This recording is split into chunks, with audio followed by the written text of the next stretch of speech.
How much have you heard about playing in this building as a visiting opponent? And what do you expect in tonight's game with where the two teams are in the standings and the hostile environment this place can be?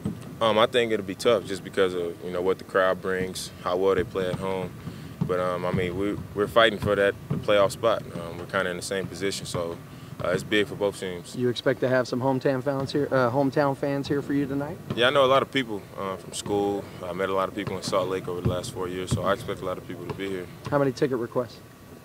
A lot, but I mean, I can only give out so many.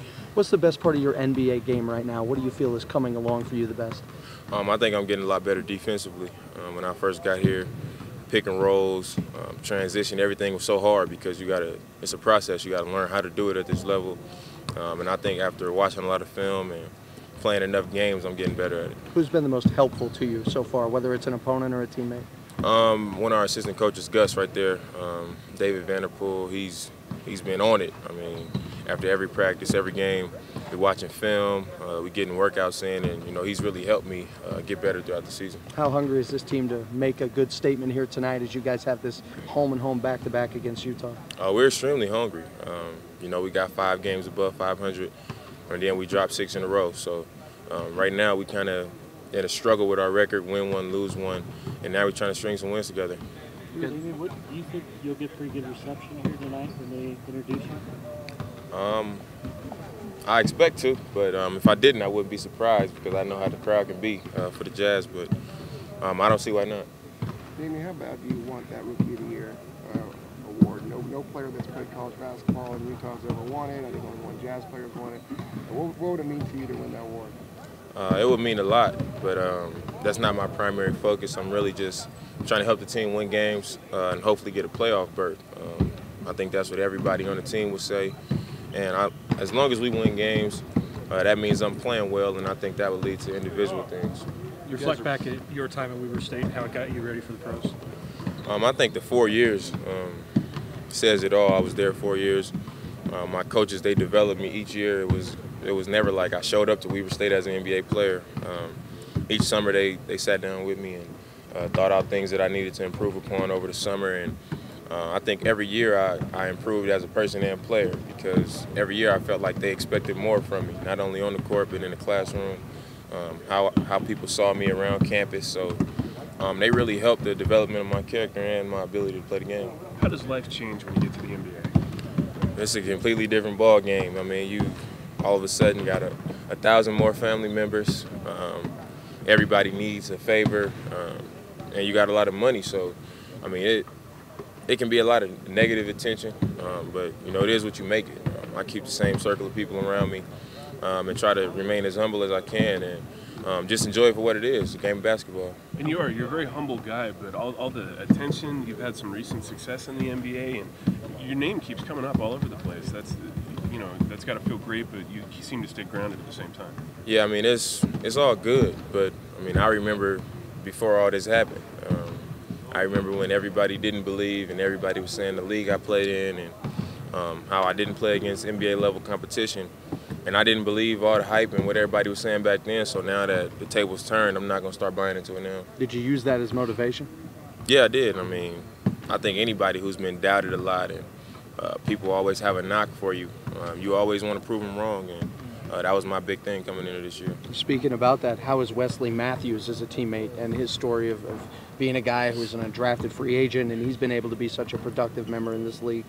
He's a great teammate, great leader, very vocal guy. I think he's the heart of our team. He's our glue guy, and it's great playing with him. He's one of those guys you can be around off the court. A lot of us, we have to be together because we're on the same team.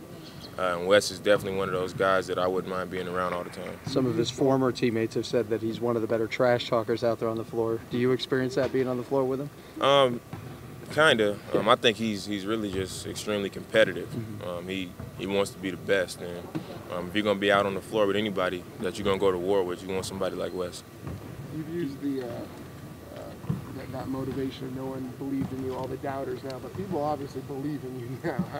Do you still use that? Like people don't think you're going to last in this league because you came from such a small school type thing? I mean, I know everybody's, well, not everybody, but people are probably waiting for me to fail at something because it's been a smooth transition. So I know, people are waiting to say, oh, he hit the rookie wall. He was just playing out of his mind. So I'm just trying to be consistent and, prove to people that I belong here and the level that I'm playing at is, the level that I'm going to play at. So I think it's just constantly working and keep on proving people wrong. You still think of a guy that's represented small schools, like for, kids coming out of small schools even this year's draft and the future draft? Yeah, I think, my situation would really help guys from smaller schools. And I take pride in that because, before me, a few guys had come into the league, but now that I'm an example of a small school athlete playing in the NBA, I think, how effective I've been able to be for our team will help guys in the future. With all that said about having to prove people wrong, how gratifying has this been your first year in the league to have this kind of success? It's been great, but I know that, it's a long season. I don't want to have a one-year career, so it's about progress, constant improvement. So I've just been trying to stay in the moment, not look too far ahead or, not try to, drown myself in what's been happening. So I just want to, keep getting better. Has Portland been the perfect fit for you? Yeah, I don't think I could have been in a better position. Portland had a need for my position. I think they were looking for the style of point guard that I am. And I think the kind of guys on our team, I really fit well with them. So I don't think I could have been in any better situation. What's your relationship like with Ronnie Price? Did you play against him when you were playing summer pickup games and stuff when he was here? No, I mean he's been kind of a mentor to me since my junior year when I broke my foot. And I mean he just talked me through the whole rundown of the transition from college to the NBA and how to take care of my body better and how to work myself and not to overwork myself. And we would just talk, just catch up with each other for the last 2 years, and it's kind of ironic that we ended up teammates. What are your thoughts on the Jazz, this battle tonight, and what the Utah Jazz can bring? Like I said, they got a really good team. They got some good bigs. They really score the ball in the paint. And, it's tough to play here because of the crowd and, they get up and down. They got some guys that can shoot. Randy Foye is shooting the ball, at a really high rate. And they got a good team, so we can come in here and get blown out or we can come in here and make it a game. So the plan is to make it a game.